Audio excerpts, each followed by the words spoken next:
Hey guys, tonight we're diving into a time before Olympus had its golden thrones, before Zeus ever lifted a lightning bolt, before even the gods themselves dared to dream. Yeah, we're going that far back. You've heard of the Olympians, sure, but before them? There were the Titans 12 colossal forces of nature who shaped the world like kids smashing wet sand into castles. And guess what? You're not just reading about them. You were born there. Somewhere between the cracking breath of the sky and the deep pulse of the earth, you blink open your eyes. There's no sun yet. Just a soft, shimmering nothingness that hums like the universe is still tuning its first note. Time doesn't move the way you know it. In fact, it doesn't move at all, not until someone makes it. You inhale, and the air tastes like raw potential, like clay before it hardens, like electricity that hasn't picked a thundercloud yet. So, before you get comfortable, take a moment to like the video and subscribe, but only if you genuinely enjoy what I do here. And hey, comment where you're tuning in from. I want to know what corner of the world you're listening from and what time it is for you. Are you in your bed, on your commute, in the bath? No judgment. Now, dim the lights, maybe turn on a fan for that soft background hum, and let's ease into tonight's journey together. You don't remember being born, nobody does, but you do remember the feeling like something ancient cracked open around you, like a shell, and suddenly you were. No name, no shape, just awareness drifting through a world still in prelude. And above you, a voice, not words, just presence. It's Gaia. You don't know who she is yet, but you feel her. The ground is warm, humming like a lullaby sung by a planet. She is Earth, the literal body of the world, and she cradles you without hands. Then another vibration. Heavier, louder. Uranos, the sky. He stretches above you, vast and starless, watching everything without eyes. He doesn't descend, he presses down, like a ceiling that resents the floor. You are not their child, you are their witness. And you watch as Gaia and Uranos create, not like parents do now. No stalks, no hospitals, no TikToks announcing the baby name. Just thought, will, power. And the first ones born from this union are not pretty. They're rough drafts of existence, 100-armed monsters, one-eyed giants, beings too chaotic to name. Gaia loves them, Uranos does not. That's your first lesson. Even gods judge their kids. So Uranos shoves them back into Gaia's belly, literally, and she groans under their weight. You feel the tremors, you feel her pain. She can bear mountains, oceans, entire forests, but not this. Not betrayal from the one who should have lifted her. She doesn't scream, she plots. And here's where the story gets teeth. You hear her voice for the first time, soft as moss. One of my children will rise. And he does.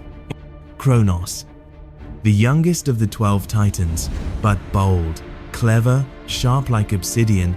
Gaia gives him a blade not metal, something older, carved from the bones of rebellion. You watch as he hides in the folds of dusk, crouched like a thought nobody dares to finish.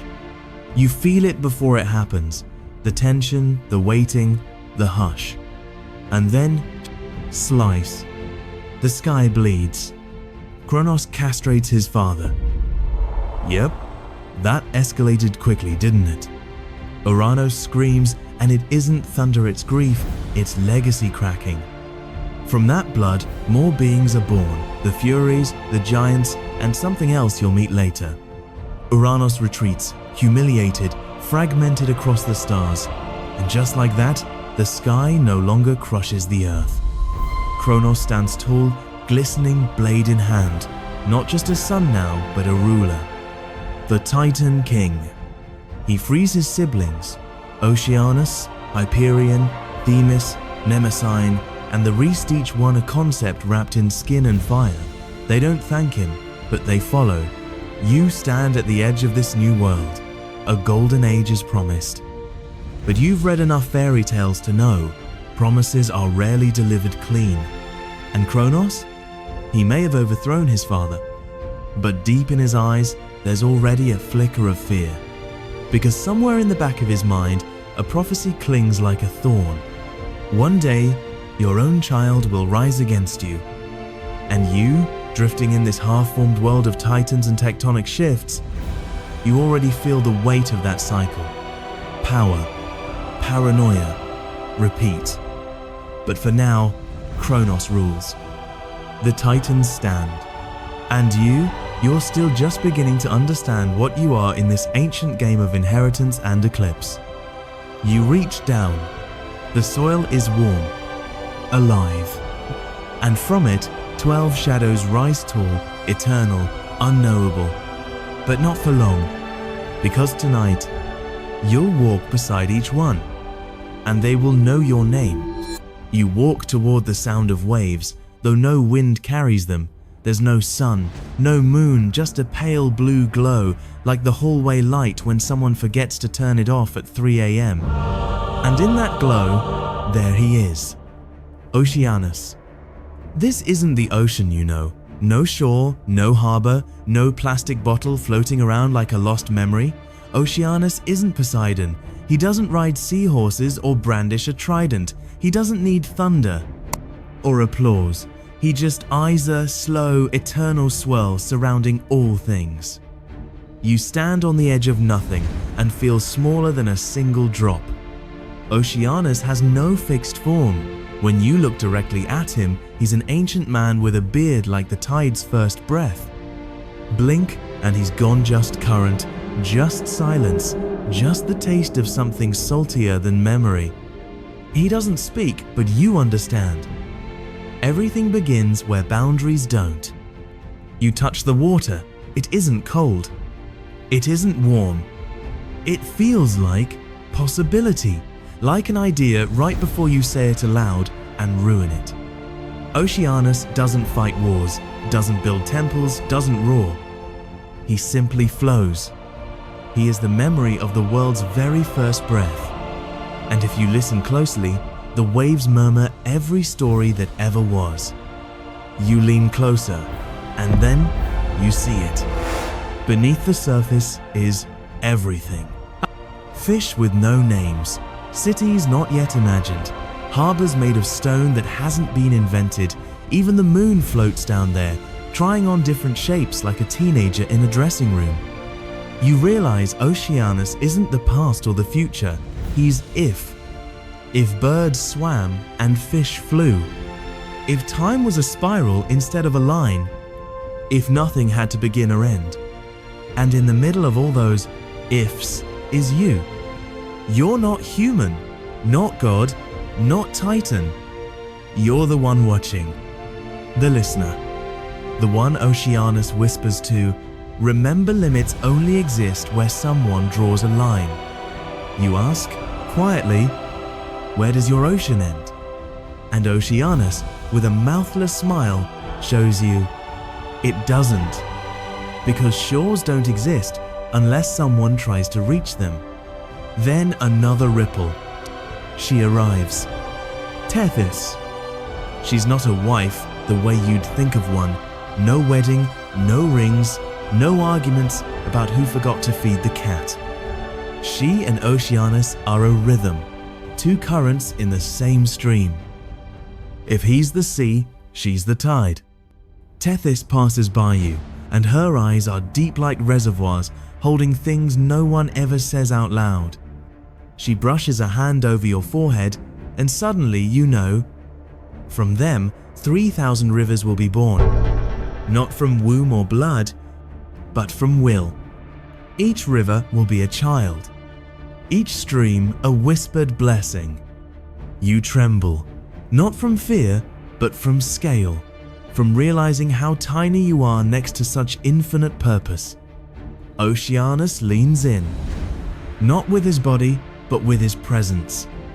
And you hear it again. Don't chase the edge, listen for what isn't said. You step back, your feet are dry, but something inside you feels waterlogged. Like you've been floating in ideas you're not ready to hold. When you turn away, Oceanus doesn't follow. He doesn't wave goodbye. He just keeps flowing, like you were never there. But you were. And now, the scent of salt and the hum of boundless water will follow you for the rest of your journey. You take a deep breath. There's something sharp on your tongue. Not salt, not fear. Beginning, Tethys does not arrive. She emerges.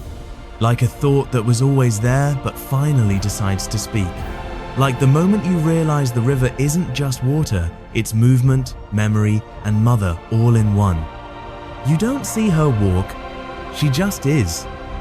One moment, there's only the echo of Oceanus behind you, an endless sea dreaming of no horizon. The next, Tethys is beside you, radiating the warmth of still ponds and afternoon rain that knows how to hush the world. She's not beautiful in a way you'd post online, she's beyond filters. Her face is like the first reflection in a puddly little distorted, a little too honest, but unforgettable. And her hands are rivers themselves. Gentle curves, never still, always carrying something, maybe a leaf, maybe a lifetime. You follow her even though she never says, "Come," because the current doesn't ask, it pulls. She takes you through landscapes not yet mapped, places where rivers are still deciding what direction to go, where lakes haven't chosen their names, where waterfalls are still dreaming of gravity. Beneath your feet, things grow faster. Grass that doesn't need soil, flowers that bloom because someone might look at them. And you realize wherever Tethys goes, life follows. She doesn't create life. She feeds it, not with food or song, but with flow. And suddenly you understand. Oceanus holds the world. Tethys moves it forward. You glance at her and she's already watching you. Her eyes are neither kind nor cruel. They're tired, not from weakness, but from the weight of nurturing. She's held every river that's ever carved a canyon, whispered to every stream that carried hope or bodies or both. She remembers every time someone looked at water and thought, "I could live here." She gestures to a nearby brook. You crouch beside it. Inside the water, you see memories, but not yours. A mother teaching her child to swim. A deer drinking under the moon. A flood that swallowed a city because no one listened. You look up at Tethys, startled. She nods. Water keeps what words forget. And you feel it, that chill, the kind that runs up your spine when you realize someone's been watching you longer than you knew they existed. Tethys moves again, her robe made of mist and moss, her breath like fog over a warm cup. She kneels. The earth bends to her, not out of fear, but reverence. She presses her hand into the soil and out flows another stream, thin and curious like a child taking its first step. And she names it. Not out loud, but you hear it anyway. Not in your ears. In your chest? A sound like a whisper wrapped in sunlight. You realize she has done this thousands of times. Each stream a thread in a tapestry that no one ever sees in full. Each river a sentence in a book made of rain. You try to speak. Ask her what it's like to nurture a world that forgets you exist. But the question melts on your tongue. She doesn't need your question. She knows it already. Tethys stands and something shifts. Behind her, you see the outlines of other titans forming in the mist. Hyperion's blaze in the distance. Chaos's stillness wrapped in thought. The world is getting fuller. But before she steps away, Tethys turns. For the first time, she touches you. Just a fingertip on your shoulder. But it's enough. You feel your blood hum, your breath deepen, your thoughts stretch like roots looking for water. And she says, not in words, but in something older. Flow forward, never stay still too long. Life isn't made in pulls, it's made in motion. You blink. She's gone. But the river she made still runs beside you. It babbles your name like it's already forgotten how to be silent. You take one last look at the current. You still don't know where it leads. But you step in anyway, because Teth is said to flow, and you are listening. The ground beneath you begins to glow, not from fire, not from heat, but from the kind of light that doesn't cast shadows because it existed before shadows knew what they were. You lift your hand, and for the first time since this journey began, your skin shines. Not like glitter, not like gold, like truth. Like every pore remembers, it was once made from stars. That's when you feel him, Hyperion. He doesn't walk toward you, he rises. Like dawn, like the breath the universe takes between silence and song. He's not bright in a blinding way. He's not aggressive like a spotlight or loud like the sun at noon. Hyperion is the first invitation to see, and you accept it. He's tall because light doesn't know how to be small. His hair is flame, but not burning. His eyes are warmth, but not fire. His voice is something that doesn't travel through air, it travels through you. And he says, "Look." You do. And suddenly, the world opens like an eye. The river's Tethys made shimmer with new meaning. The curves of Oceanus glisten like stories waking up. Even the sky, once just a ceiling, now becomes a canvas. This is what Hyperion brings. Not just light, but vision. You squint not because it hurts, but because you're not used to seeing this much. There's beauty, and beneath that beauty, there's structure. Everything has a shape, everything casts a line. And every line tells you where something begins and where it might go next. Hyperion gestures toward the east. There, emerging like a memory stepping into focus, are three figures. You recognize them, because they're his. Helios, the sun, eyes that burn with schedule. He'll one day drive the chariot across the sky, reminding mortals to get out of bed whether they want to or not. Selene, the moon, pale and poetic, cradling darkness like a lover. She's the whisper in sleepless minds, the curve of silver that poets ruin with too many metaphors. Eos, the dawn, endlessly beginning, never tired of hope. She'll paint the morning sky with soft apologies even after the worst of nights. They nod at you, these future gods, but they don't speak, because they're still in formation, still becoming. You turn to Hyperion. You want to ask, why light? Why now? But he answers before your lips part. Because now, you've seen too much to stay in the dark. And he's right. You can't unsee the weight of Tethys' rivers. Can't unknow the pull of Oceanus' infinity. Can't pretend you didn't watch Kronos bleed the sky. Light doesn't make things easier. It makes them clearer. And clarity? That's where the real discomfort lives. Hyperion walks beside you now, and your shadow returns, long and sharp and honest. You realize, he's not here to guide you. He's here to remind you that you've always known where to go. You just needed to look. He kneels, and where his knee touches the ground, sunflowers bloom wild, abrupt, unapologetic. They turn toward him instantly. Of course they do. You want to stay, to bask, to warm your hands in his presence a little longer. But Hyperion smiles. Not kindly, not cruelly, just knowingly. Light moves, he says. So must you. And just like Theth's gone, risen past the horizon, burning a trail behind your thoughts, you're left with warmth on your arms, truth in your eyes, and the unsettling realization that now, there's no excuse to walk blind. You squint into the brightness, not to avoid it, but to embrace it and step forward. You've just left Hyperion's light behind, and yet you still glow. Not like someone carrying a torch, more like someone touched by one. And the world around you, now clearer, now sharper, begins to show you reflections. Not in mirrors, not in water, but in eyes. You sense her before you see her. The air stills, colors begin to deepen, and the light on your skin no longer radiates its shimmers like gold leaf pressed to breath. Thea. She doesn't walk out of the trees or appear in a beam of divine drama.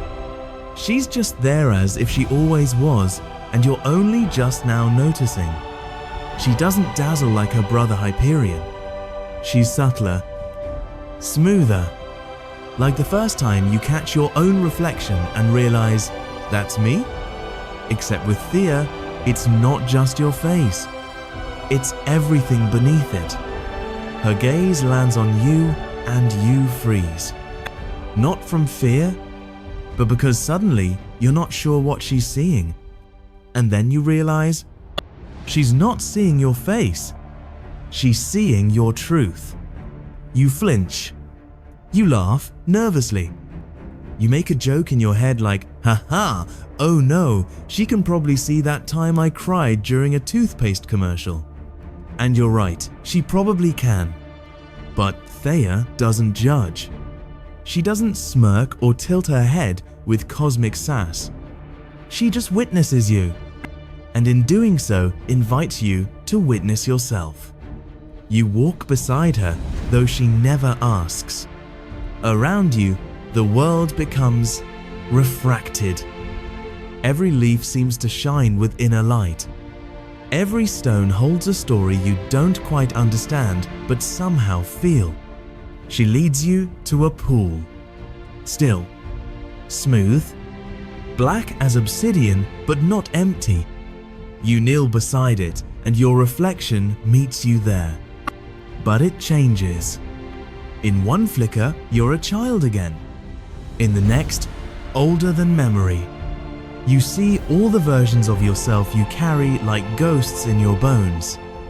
The kind ones, the selfish ones, the afraid ones who pretended to be brave, and you realize this is Thea's gift. Not light itself, but what light reveals. The sparkle in the eye of a lover, the gleam in a blade right before regret, the shimmer of a tear someone refuses to let fall. She touches the pool and it ripples not outward but inward. And in those ripples you see things that aren't you. A child holding a crystal and smiling at the sky. A woman weaving threads of starlight into a cloak. A beast looking at its reflection, wondering if it deserves kindness. You look up at Thea, startled. Are these mine? She finally speaks. Her voice is velvet wrapped around clarity. They're everyone's. You just chose to see them. You stare at her. She doesn't glow. She doesn't hum. She simply exists like clarity does, like a clean window you didn't know was dirty. And then she reaches into the pool, draws out something gleaming. A stone? A tear? No, a piece of you. Not the kind you've lost. The kind you never knew was missing. She presses it into your palm, and for a moment you feel heavy. But not in a bad way. In a real way. Like gravity choosing to notice you. She leans close. Her breath smells like rain on coins. And she whispers, "See clearly, even when it hurts." Then she's gone. Not vanished, just reflected elsewhere. Like light bouncing off a surface you hadn't noticed before. You stand. The pool still ripples. But your image no longer shifts. You see yourself now, not as legend, not as witness, but as you, and it's enough. The world around you quiets. Not in the peaceful birdsong and sunbeams kind of way. This is a thinking silence. Heavy, dense. The kind of quiet that makes your own thoughts louder until you realize they're not entirely yours anymore. Something is listening. Something is echoing. You don't see him right away. Not like the others. But you feel Chaos. He's not a presence that stands, he's a presence that surrounds. Like the pause before a question you're afraid to ask. Like the moment when a word teeters on the tip of your tongue, begging to be born. Chaos, Titan of intellect, of logic, of the mental architecture holding the universe upright like scaffolding behind a cathedral you'll never finish building. You step forward, the ground is smooth.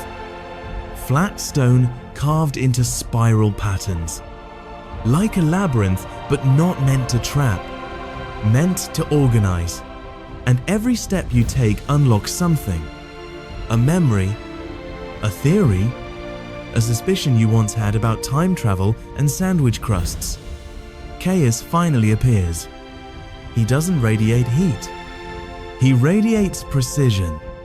Every angle of him seems deliberate. His robes don't flow, they hang in perfect geometry, like fabric was invented just to rest on him. He looks at you, and suddenly you realize you're thinking faster, clearer, but also deeper. Not the kind of thinking that wins debates, the kind that ruins sleep. Where do thoughts come from? He asks. Not with his mouth, with the air. And your brain answers before you do. From fear, from hunger, from memory, from watching your parents argue about nothing on a Tuesday and wondering if love always sounds that tired. You blink.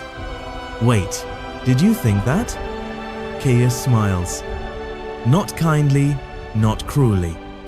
Just knowingly. Of course he did. He gestures to a towering stone monolith beside you. It's etched with symbolsome, ancient, some suspiciously like modern algebra homework. You place your hand on it. Suddenly, your mind opens. Not like a book, more like a vault. And out come questions you never dared to voice. Why do we want to be remembered? Do stars care that we name them? What if our deepest fears aren't darkness, but wasted light? Chaos doesn't give answers. He's not a teacher. He's a lens. He shows you the structure beneath the myth. That behind every titan's name is a concept. Behind every god's power is a story. And behind every story is someone who wanted to understand why. He moves his hand through the air and the space around you shifts. Suddenly filled with floating diagrams, orbiting thoughts, timelines unraveling like ribbons made of theory. One ribbon brushes your cheek. It shows you standing where you are now, but also where you'll be. Maybe, possibly. Are futures real? You whisper. Chaos tilts his head. Only the ones you imagine clearly. You step away, a little overwhelmed. Thinking is heavier than it looks. And Kusha never stops. You ask, do you ever rest? His eyes flash like lightning hidden inside glass. Rest is for answers. I am the question. And suddenly, he is gone. Or perhaps she never stood still long enough to be seen in the first place. The world is silent again, but it's alive with ideas. Your mind pulses, not like a heart, like a forge. Because now you know, your thoughts aren't background noise. They're blueprints. They shape what comes next. You smile, and for once, you don't try to quiet your brain. You listen. You wander through a twilight that never ends. Not night, not day, just between. The sky is painted in bruised lavender and fading blue. No stars yet, but something hums above you, a presence that doesn't shine glows, quietly, constantly. That's when you see her. Phoebe. She's not standing. She's hovering. Or maybe time slows around her, so that motion becomes something you remember instead of witness. Her robes ripple like ink dropped into still water, and her face, Her face is calm in the way oceans envy. Not emotionless, just unbothered by urgency. She is moonlight before the moon had a name. Not silver, not white. A color your eyes can't quite translate, the color of memory maybe. When she looks at you, you feel your pulse pause, as if your body knows this moment is made for stillness. You try to speak, but her silence swallows the need. And you realize Phoebe doesn't speak to be heard. She exists to be felt. You walk beside her, though no steps are taken. The ground beneath you becomes mist, then stone, then sky. You're not sure what direction you're going, but you trust it. Because she is the path. Phoebe is not light. She is what light remembers after it leaves. The afterglow in someone's eyes after goodbye. The warmth that lingers after a fire has died. She is the part of memory that aches without words. Above you, the moon is forming. Not rising forming. You watch it pulse like a heartbeat in slow motion. Its shape uncertain. Its pull already felt. Phoebe raises one hand and suddenly the tides inside your chest respond. You feel pulled towards something soft, something sacred, something you've missed your whole life without realizing. She leans closer. Her voice, when it comes, is a whisper dipped in echo. You carry phases, and just like that, you understand. You are not one version of yourself. You are many. And like the moon, you will wax and wane. Shine, then shadow. Grow, then vanish. But always return. Phoebe smiles barely. You wouldn't have noticed if not for the stars that bloomed behind her like applause. She is beauty that doesn't ask to be seen. She is power that doesn't demand to be named. You ask her, finally, why do we fear the dark? She tilts her head and answers in a way that only the moon could, because it holds your reflection without needing light. And that's when you realize she has shown you nothing new, only what you've already felt on sleepless nights, when silence pressed too close, when your thoughts glowed too loudly, when you weren't sure if you were lonely or just listening for something ancient. Phoebe doesn't say goodbye. She simply phases out. One moment there, the next, a crescent in your memory. The sky is darker now, but you don't feel blind. You feel aware. You close your eyes, and still, you see, something shifts. Not the ground, not the air. Something deeper, like a change in your instincts. You suddenly want to turn left instead of right. You feel a tug in your gut, but no one's pulling you. There's no sound, no warning, just a quiet click in the machinery of your soul. And it says, follow. So you do. The world here doesn't look different. Still quiet, still shadowed. But everything beneath the surface feels wired. Like invisible threads crisscross under every leaf, every breeze, every thought. That's when you know, Crius is near. You don't see him at first. You feel him like a tug on the back of your mind. A presence standing just behind your thoughts, naming them before you do. He is not loud. He is not bright. Crius is pattern. The titan of constellations, direction, instinct. Not the stars you wish on, but the ones ancient travelers used to not die in the desert. Not the voice in your head, but the muscle in your hand that moves before the voice speaks. When he steps forward, it's like watching a marionette whose strings are made of gravity. Every movement deliberate, every gesture anchored. He wears dark robes lined with threads of light. Tiny constellations shifting like thoughts, trying to remember themselves. His eyes? Two twin compasses that never stop spinning, but always know exactly where you are. You try to greet him, but words feel clumsy here. So you think instead, and he answers, yes, you've always been drawn to patterns, but never trusted them. He walks beside you now, though it feels more like you're orbiting him. And you realize Crius doesn't control fate. He simply understands the wiring beneath it. He shows you a sky, not the one above. A different one. A map made of instinct. A grid of tendencies.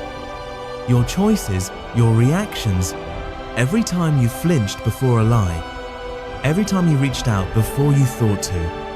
And in that sky, there are stars that shimmer when you remember. The first time you chose kindness even when angry. That moment you didn't say the cruel thing you thought. The time you followed your gut and saved something precious without knowing why. Crius points to a cluster of stars. These are the choices you didn't understand but made anyway. You stare. Are they right? He shakes his head slowly. They were real. And that's better than right. You suddenly feel exposed like your entire nervous system is on display. But Crius isn't judging. He's calibrating. He holds out a single thread barely visible, trembling like a string of silk. You touch it, and you feel 1,000 moments ripple down your spine, as if every version of you across time is suddenly aligned. Past selves, future instincts, they all look at you right now and whisper, "Go that way." But Crius doesn't point. He doesn't tell you which path is right. He just nods, because his gift is not control. It's clarity. And clarity doesn't give you answers. It gives you the choice to follow the pull. He begins to fade. But in his place, a constellation remains, stretching from horizon to horizon. Not stars, not sky, but the map of you. The part of you that moves before it thinks. The part that knows, even when logic stammers. You take a breath, and for the first time, you listen to your gut. Not as suspicion, but as language. At first, you think you've wandered into a dream. The air feels soft here like velvet wrapped around silence. But it's not quiet, not really. You hear whispers, not from others, from yourself. Words you once said under your breath, moments you thought no one noticed. Laughter that cracked through your ribs years ago and still echoes somewhere behind them. You pause. The world around you shimmers like old film stock. Grainy, golden, faintly familiar. You are not in a forest, not in a temple. You are in the space between memory and now. This is where Mnemosyne lives. You turn and she's already there. She doesn't look ancient. She doesn't look young. She looks inevitable. Hair like pages, skin like parchment, eyes that flicker with moments yours, mine, everyone's. She is memory. Not nostalgia. Not sentimentality. Memory. The kind that shows up uninvited at 2 a.m. to remind you what you said in 8th grade. The kind that carries your grandmother's humming on a rainy morning. The kind that doesn't ask for permission to stay. Mnemosyne doesn't greet you. She remembers you. And when she speaks, her voice is layered like 100 versions of you all whispering the same sentence at once. You've forgotten more than you've lived. You try to respond, but your thoughts turn to fog. So she shows you instead. The world around you blooms into scenes, not with transitions or flashy effects. Just suddenly, you're watching. Your first time standing in the rain and liking it. That birthday no one remembered. The dog you named after a cartoon and still dream about sometimes. The night you told someone you were fine when you weren't. Each memory hovers in the air, alive. Some beautiful, some bitter, some so small you'd buried them under years of distraction. But Mnemosyne, she kept them. You ask her, why show me this? She turns her head slightly. Because memory isn't what you recall, it's what shapes you. And you feel ithou every choice, every ache, every small joy built you cell by cell. You've been more people than you realize. Each one still living in the echo chamber of your mind. And sometimes they talk back. You hear your own voice at age 5, crying. You hear yourself at 16, pretending. You hear the version of you from yesterday, wondering if it's too late to become someone else. Mnemosyne walks with you now, her steps leaving no mark, because memory doesn't need footprints to follow. She brings you to a river, but it flows upward, into the sky, and every droplet is a moment someone forgot too soon. She touches the water, it glows, and you see other millions of them. Memories not your own. A lullaby in a language you don't speak. A war you never fought. A kiss that happened 5,000 years ago and still burns like it's right now. We are all made of each other's remembering, she says. And it clicks. You don't carry just your story. You carry echoes.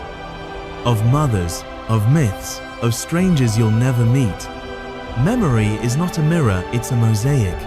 Mnemosyne turns to you and asks, gently, what do you choose to remember? You hesitate, because memory can be comfort, but it can also be a trap. She nods, reading your silence. Then let me give you one to keep.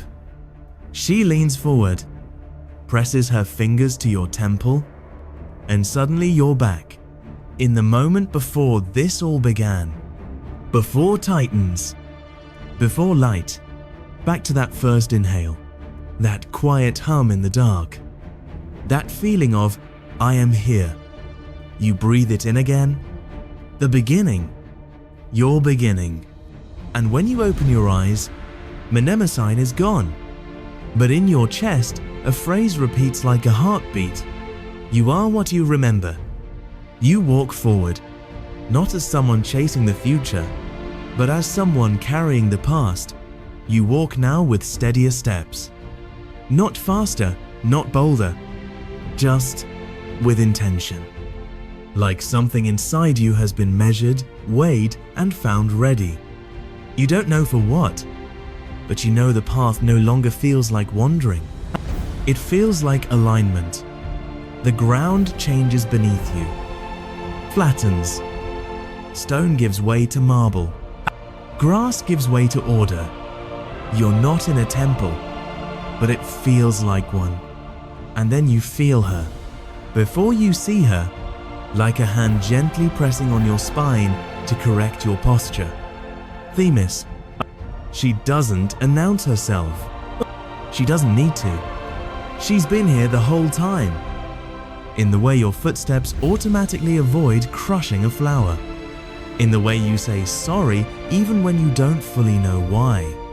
She is law, but not the courtroom kind. Not scrolls or codes or fine print. She is what law was before paper existed, before language, before consequence. Themis stands before you tall, serene, eyes blindfolded, not because she can't see, but because she chooses not to judge with sight. Her robes flow with the weight of millennia. Her presence is less divine, more inevitable, like gravity or guilt. You try to speak. She raises a hand. Listen. And so you do. You hear it. The balance in the air. The symmetry in every leaf, every breath. Even your heartbeat feels calibrated. Themis walks with you, and with every step, the world clarifies. You pass a tree, its branches divide perfectly. A stream bends around a rock knot randomly but elegantly. Justice, she says finally, is not fairness, it is harmony. You feel the weight of that. She gestures and suddenly you see yourself. In 1,000 choices, when you told the truth even when it hurt, when you stayed silent and it cost someone else, when you stood up for someone, when you looked away. No punishment, no reward, just observation, because Themis doesn't deal in vengeance. She deals in balance. And you're not here to be judged. You're here to see where you are out of tune. Why don't you intervene, you ask? Her voice is steady, because knowing is heavier than control. And now you understand, Themis is not the hand that slams the gavel. She is the scale itself. Silent, steady, watching. She leads you to a fork in the path. One trail winding through thorns, the other smooth and sunlit. You look at her. She says nothing, because this is not about instruction. This is about accountability. You choose. Not because it's easy, not because you're right, because you understand every choice tips something. Behind you, Themis speaks once more, not as a warning, but as a reminder. Your actions will echo longer than your intentions. You nod, not to her, to yourself. And as you take your first step down the path, you feel something click into place, like the world just fit around you a little better. Themis fades. Or maybe she just becomes everything again.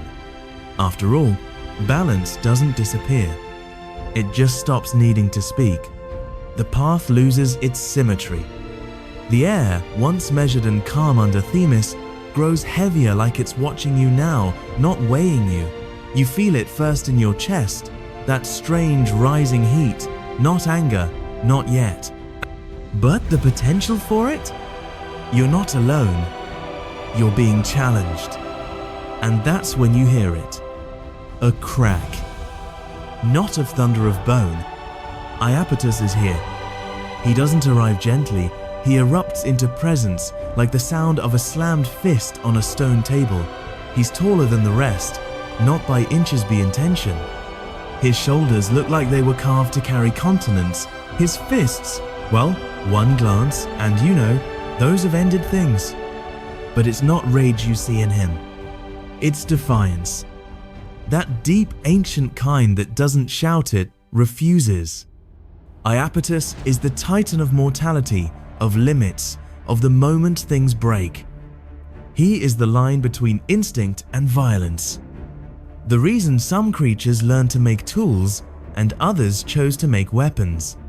He looks at you, and you flinch. Not because he's threatening, but because, for a split second, you feel everything inside you that ever wanted to push back.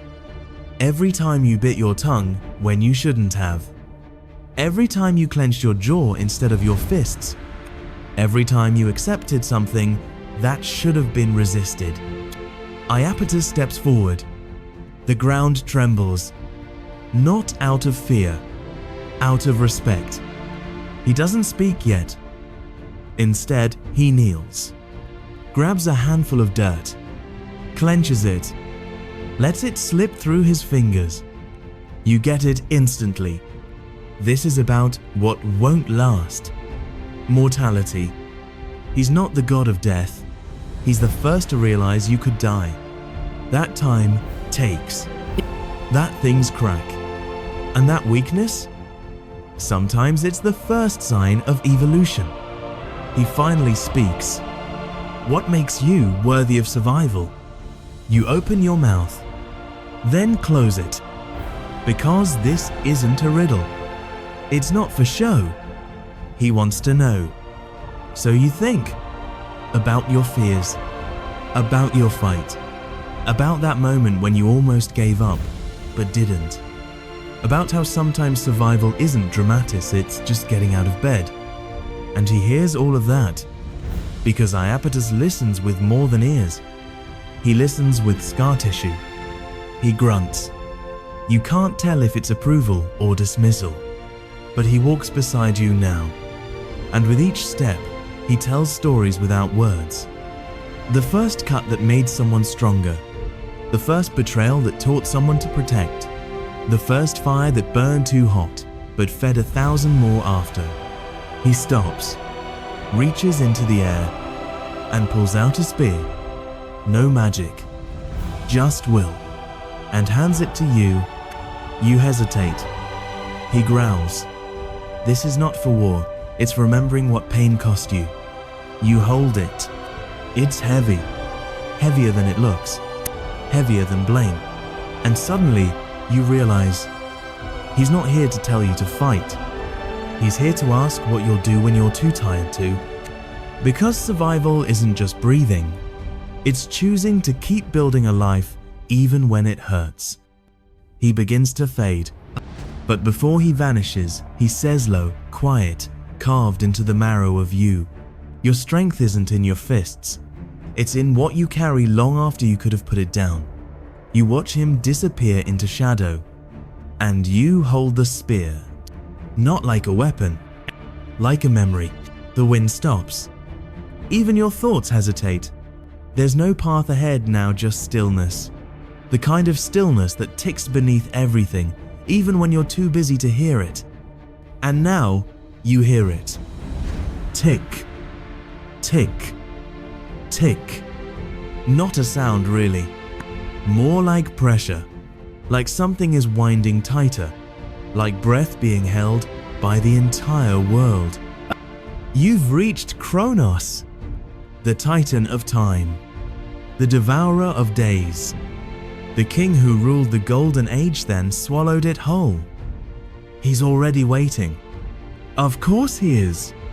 Kronos stands in a field of broken hourglasses, each one cracked, leaking sand like bleeding memories. Some run fast, some slow, some backwards.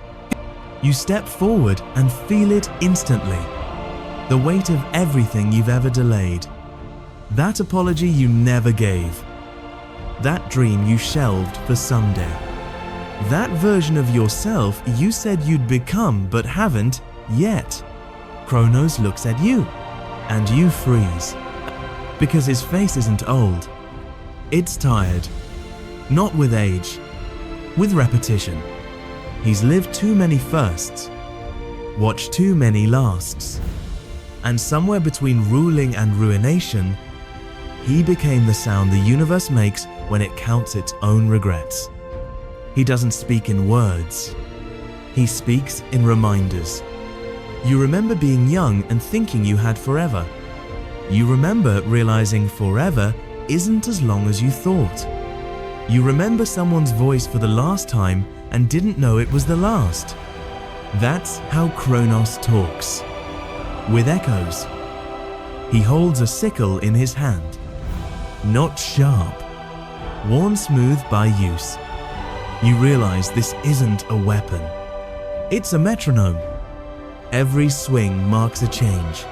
A birth. A betrayal. A beginning that already knows it will end. You ask him, softly, "Why did you eat your children?" He doesn't flinch. Because he knows what you're really asking is, how do I stop time from taking what I love? And the answer is, you don't. Kronos doesn't offer comfort. He offers clarity. He steps aside, revealing a clock made of stars. No numbers, just memories ticking in reverse. You see yourself, laughing, running, leaving, returning, changing, hurting, trying again. Each tick of the star clock reminds you, you don't outrun time. You live inside it. Kronos walks over to you, places his hand on your shoulder. It feels like the weight of all your missed chances forgiving you. You can't stop me, he says. But you can choose how much of yourself you give to each moment. And that's the secret, isn't it? Time doesn't just take, it asks, and you answer with attention. He turns, begins to fade, but not in pieces, in eras, like a century folding itself into mist. And as he vanishes, you realize something terrifying and true. You are now older than you were when this conversation began. Even if it's only by a moment, you changed. That's Kronos. Not the villain, not the god, but the clock beneath the world, and it's still ticking. The ground no longer feels like ground. It vibrates, like a drum too big to hear in full, like something enormous is approaching, and has been for a long time. You don't feel fear yet, but your bones do. They're remembering something you haven't lived, something ancient, something that once split the sky wide open. This is it, the moment the heavens broke, the Titanomachy, the war of the gods, the rebellion of Olympus, the fall of the Titans. You've arrived at the place where time cracked, but there is no battlefield here, not yet. There is only tension. You feel it in the air, sharp and metallic, like the silence right before a scream. Even the wind feels like it's choosing sides. And then, boom. Not thunder, not explosion, but the collision of generations. A chariot crashes across the clouds. Lightning forks through the sky, not in streaks, but in veins. It's Zeus, not yet king, but already storm. Behind him, younger gods rise: Poseidon, trident in hand, eyes like crashing surf. Hades, silent, shadowed, already building his kingdom beneath the screams.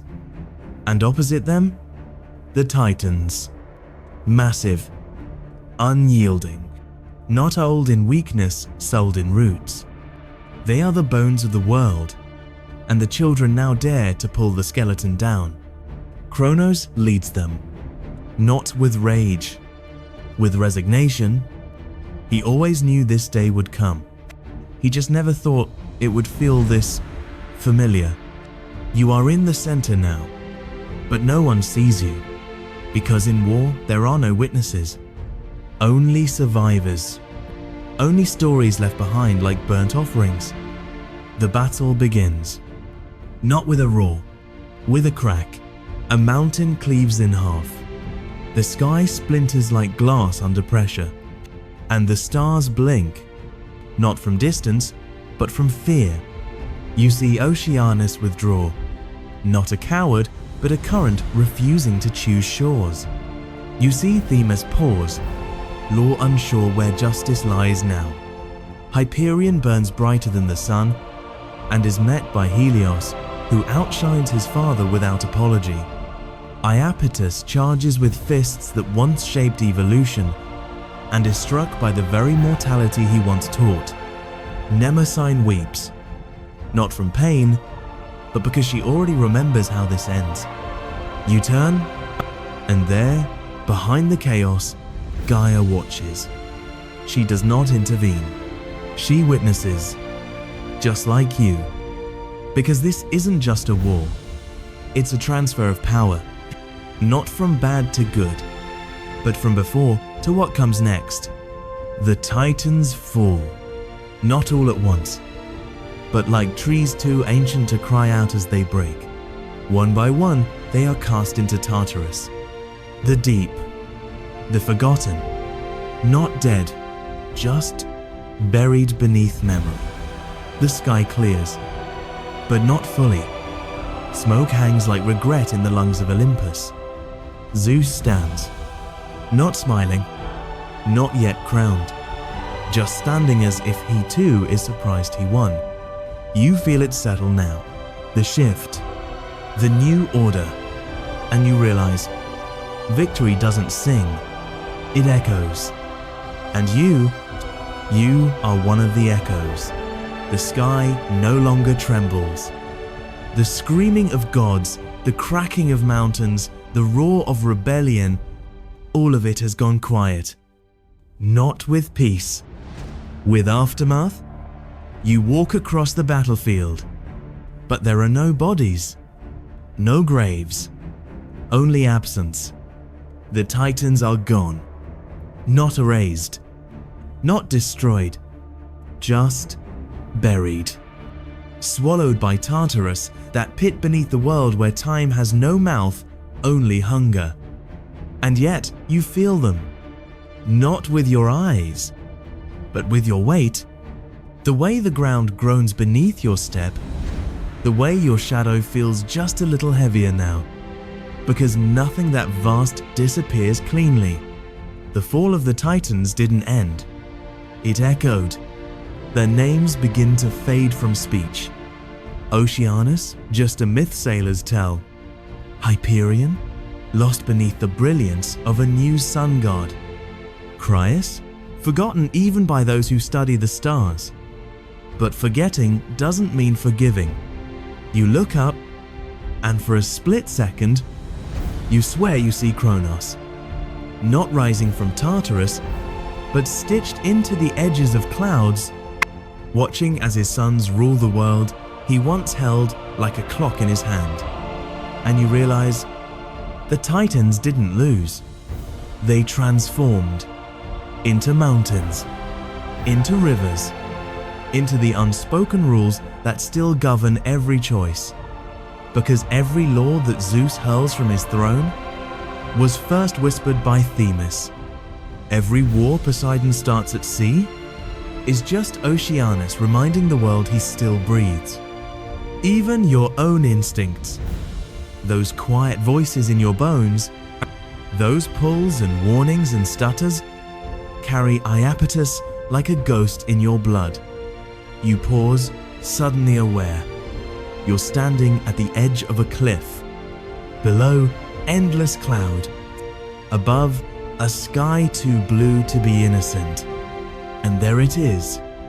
Not a voice, not a vision, a memory that isn't yours.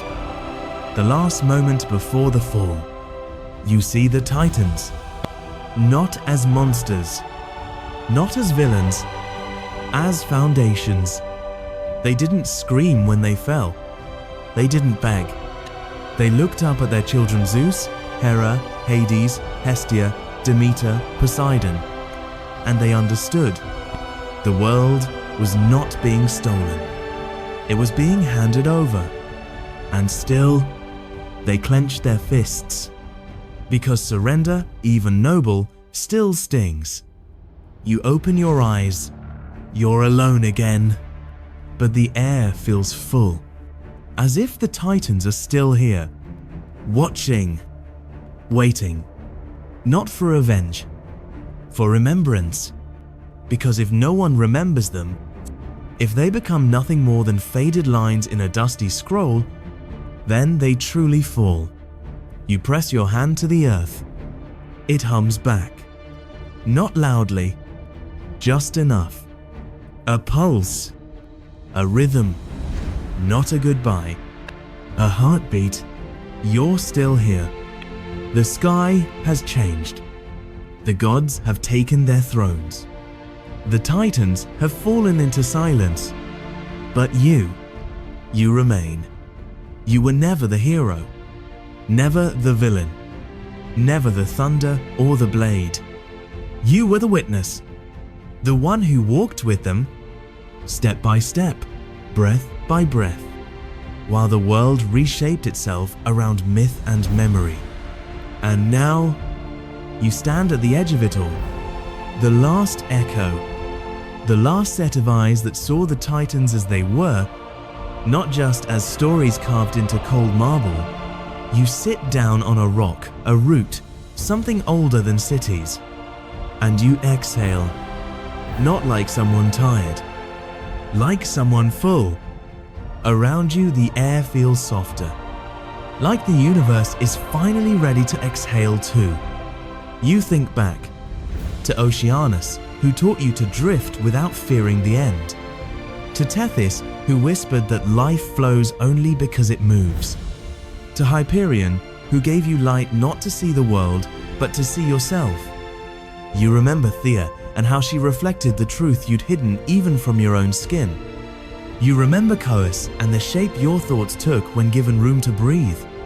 Phoebe's silence, Crius's pull, Menemosyne's gift of memory, Themis's scales, Iapetus's fire, and Kronos, always ticking. They are gone, but not erased.